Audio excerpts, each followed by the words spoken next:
How would policing be affected in NYC if Zohran Mamdani wins as mayor? Joining us to discuss is Jason Johnson, president of the Law Enforcement Legal Defense Fund and former police executive. So, Jason, good afternoon to you. Thank you very much for joining us today. So, first off, I would like to ask you, what does Mamdani intend to do, in your view, in regards to policing if he is elected?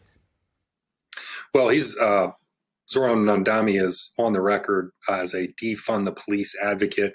He's in the past, starting in 2020, was a harsh critic of the NYPD, called for defunding of the NYPD, called them racist and many other derogatory terms. So I think he's sort of set the stage for a showdown between himself and the NYPD, the leadership of the NYPD, perhaps slashing their budget or trying to replace the NYPD and many of their duties with non-sworn, unproven social workers or others that might try to fill the gap. That is where he's coming from. So I think there's a real concern about public safety if he is elected as expected. So there's a couple points there, and I'll follow up on one. I'll follow up on them one at a time. So in terms of reducing the size of the NYPD, is there a correlation between the size of the police force and crime rate?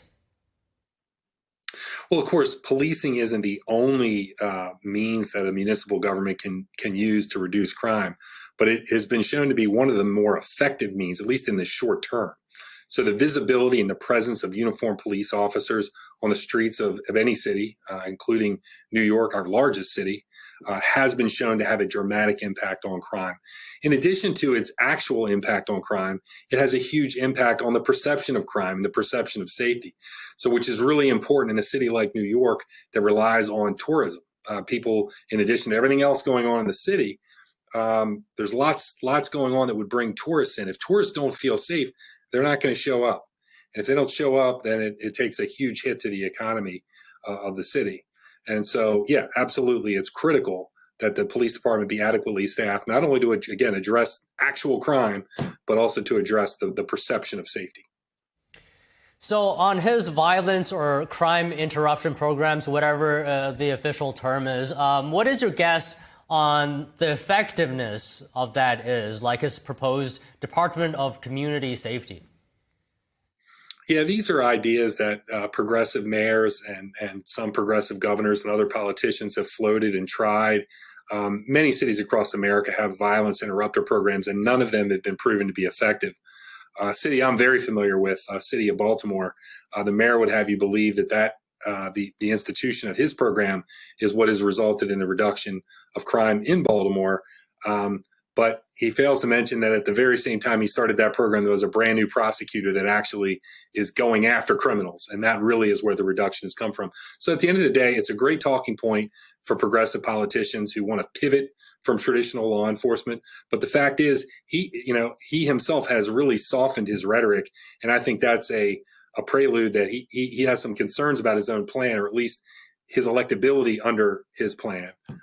He's way ahead in the polls, but nevertheless, he's really sort of taken a U-turn on the idea that he would rely on these types of programs to reduce crime instead of the police. Can I ask you, does a sitting police commissioner have any leverage or say over an incoming mayor? No, police commissioner is a sitting duck, more or less. They really don't have any input into who the next mayor is going to be. The voters will decide that. Now, some voters might be concerned that the current police commissioner may not be willing to serve, who's been very effective, by the way, may not be willing to serve under a Mayor Mamdani. And, if that's the case, who knows who you're going to get as police commissioner? I think it'd be really difficult to recruit somebody given the rhetoric that he's had as a candidate and even before his candidacy about the NYPD and the direction he wants to take it, that very few policing professionals, I think, would be interested in serving in his administration. And the current police commissioner, I think every citizen of the city should be concerned about whether the current police commissioner is going to be willing to serve. She's been very effective at her job and reducing crime and in other aspects of it. And it would be great to keep her. I think he'd want to keep her. Whether she'd be willing to stay or not is only she can answer that. So if the mayor says he wants to implement certain policies, does the police commissioner have any cards to negotiate with the mayor? I mean, they can point out to the mayor whether it's going to the problems that it might cause if the policy were implemented. But at the end of the day, many of these things are the mayor's call, and the mayor has the right to fire the police commissioner. And if the police commissioner doesn't want to go along with their program, that's exactly what they'll do. Now, I'll say there's one policy that as a candidate, Mr. Mamdani has advocated that I think could be particularly problematic, and that is by taking away the commissioner's right to administer discipline in the department and turning that over to some group of citizens who may or may not be acquainted with law enforcement and how it works. That could really have a majorly devastating effect on morale, on staffing, on recruiting. And these are all the things that the city really needs to be worried about right now. And so any potential future, either the current police commissioner or any potential future police commissioner would be very interested in finding out what role they're going to play in administering discipline in the future. It's a critical role that really only the police commissioner should have. Okay, so in light of that, on that note, do you have any guesses as to what the culture might look like specifically in the NYPD if Zohran Mamdani becomes the mayor? Well, you can't imagine it going in a positive direction. I think he's just made it very, very clear that his whole approach is very antithetical to traditional policing. He wants to minimize policing, and he wants to experiment with other ideas of civilian public safety roles of people more or less as security guards, unarmed, unempowered, to actually enforce the law. This is an idea that's been floated in other jurisdictions. Minneapolis floated it. The voters shot it down. The Minneapolis City Council came up with it in the wake of the death of George Floyd.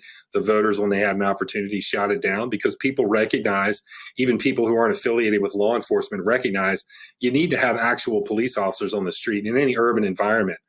The visibility of actual police officers that are empowered with the authority of a police officer, ability to make arrests and enforce the law, is critical. And if you don't have that, you're really just kind of opening up the city to whatever might happen with really no ability to contain or control crime, and certainly not projecting an environment that makes outside people, tourists mostly, feel safe. Okay, Jason, just one last thing real quick. He's floated the idea of reducing NYPD overtime spending. What do you think about that? Yeah, again, it's nice to say. I mean, everybody wants to hear that the mayor wants to contain spending and costs, but what happens is because of the staffing issues in law enforcement right now, they have to put police officers out there. There have to be police officers on the street to respond to calls for service, investigate crimes, etc. And when staffing goes down, overtime goes up to make up for that staffing. So, you can say that you want to eliminate overtime, but you're giving something up.